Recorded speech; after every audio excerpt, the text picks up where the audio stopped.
में एक बैठक आहूत की गई। बैठक में नए सदस्य मनोनीत करने पर चर्चा की गई। साथ ही मैथिल सेवा संस्थान द्वारा रविवार 22 मई को हनुमाननगर प्रखंड स्थित कोढ़ंटा पटोरी में मुफ्त चिकित्सा शिविर लगाने का भी निर्णय लिया गया।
संगठन विस्तार हो उसके ऊपर अत्यधिक चर्चा हुई और साथ ही हम लोग पटोरी गांव जिसमें 24 अप्रैल को आगजनी हुई थी उसमें हम लोग मेडिकल कैंप लगाने जा रहे हैं अगले रविवार को।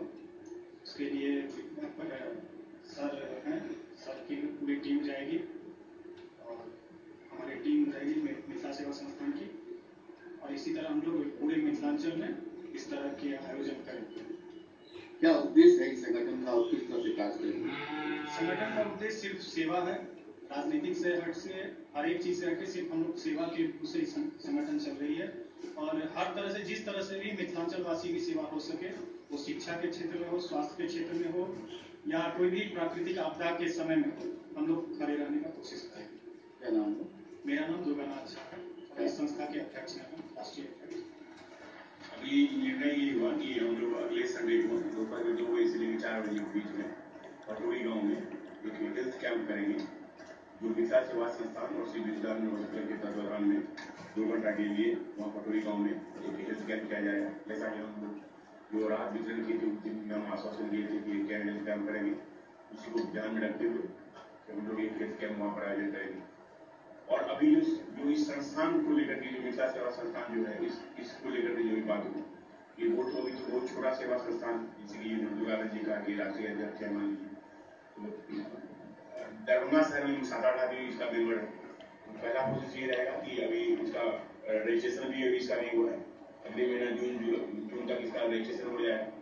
तो अगला पहला कोशिश हमने इन लोगों को यही बताया कि पहला कोशिश यही रखिए जितना अधिक से अधिक पहले मेंबर बना सके, जितना अधिक मेंबर पहले बनेगा, जितने लोग इससे जुड़ेंगे, तो लोग जुड़ने से क्या होगा कि संस्था भी मजबूत होगा और हम लोगों में ये मैसेज ही पहुंच सकेगा हाँ ये मिथिला सेवा संस्थान क्या है। नहीं अभी तो किसी से पूछेंगे तो कोई जानता भी नहीं है कि मिथिला सेवा संस्थान क्या है। जब लोग ही नहीं जान रहे हैं कि मिथिला सेवा संस्थान क्या है तो फिर आप इसका तो पहले तो आइडेंटिटी क्राइसिस ही है। पहले इसका आइडेंटिटी बनाना कि मिथिला सेवा संस्थान क्या है, अधिक से अधिक लोगों को जुड़ना और लोगों को के जुड़ने से क्या होगा कि कोई अगर काम हम करेंगे मान लीजिए तो काम करने में हमको हेल्प मिलेगा। जैसे कि मान लीजिए आज हेल्थ कैंप भी कर रहे हैं तो हेल्थ कैंप कर रहे हैं तो उसमें आदमी चाहिए। जैसे आज मान लीजिए कि हम बाहर आपको अगलगी हुआ वहां पर मैंने एक राहत शिविर किए मान कोई राहत सामान आया, कुछ लोग उसको पैकिंग किए, कुछ लोग वहां ले आकर उसको डंप किए, तो उसके बाद जाकर के कुछ लोग वहां पर मैं बांटने में काम आए। तो कहने का मतलब ये 5-7 आदमी से तो नहीं होगा, इसमें इसको करने के लिए कम से कम 20-25 सैकड़ों आदमी चाहिए। अब इसे बाहर आ जाएगा मान लीजिए तो इसे बाहर रात में काम है मान लीजिए कि जैसे जुगाड़ लीजिए कहा हम लोग चाहते हैं कि अन्य स्टॉक हम लोग स्टॉक करें ताकि किसी गांव में मान लीजिए अगर 10 दिन 15 दिन तक खिचड़ी बना के भी देना पड़े तो हम लोग उसको खिचड़ी दे सके मान लीजिए। लेकिन इसको करने के लिए तो सामग्री तो चाहिए ही चाहिए, आदमी भी तो चाहिए कि उतना आदमी हम हमारे पास हो कि मान लीजिए कुछ लोग राशन खरीदने में हेल्प कर दिए, कुछ लोग खिचड़ी बनाने में हेल्प कर दिए, कुछ लोग बांटने में इसको हेल्प कर दिए। इसलिए संस्थान को मजबूत बनाने के लिए सबसे पहले जरूरी है कि जितना अधिक से अधिक मात्रा में लोग जुड़ेंगे इससे उसे संस्था को और बढ़ाएगी। और सोचने का बात है मान लीजिए जैसे दुर्गानंद जी जैसे अभी आप बताया इतना यंग लड़का है, काफी हम लोग से जूनियर है मान लीजिए और इतना एफर्ट लगा के कलकत्ता में नौकरी करते हैं और कलकत्ता से आज इस मीटिंग के लिए आया। हम लोग कितना आदमी है जो कि मान लीजिए ऐसा कर सकता है। ये तो आदमी का अपना जज्बा है, ये इनका अपना अंदर का जज्बा है कि हम इस मिट्टी से हैं, हमको इस मिट्टी के लिए कुछ देना चाहिए। यहाँ पर तो एक से एक लोग करोड़पति लोग हैं, बहुत लोग करते हैं या बहुत लोग नहीं भी करते हैं, लेकिन सबका अपना अपना सोच है। अच्छा सोच से अगर कुछ अच्छा काम आपसे अगर हो जाए, मान लीजिए, और आपको लगे कि हाँ हमको इससे संतुष्टि अगर मिल रहा है, तो ये अच्छी बात है। अनुसूचित जाति जनजाति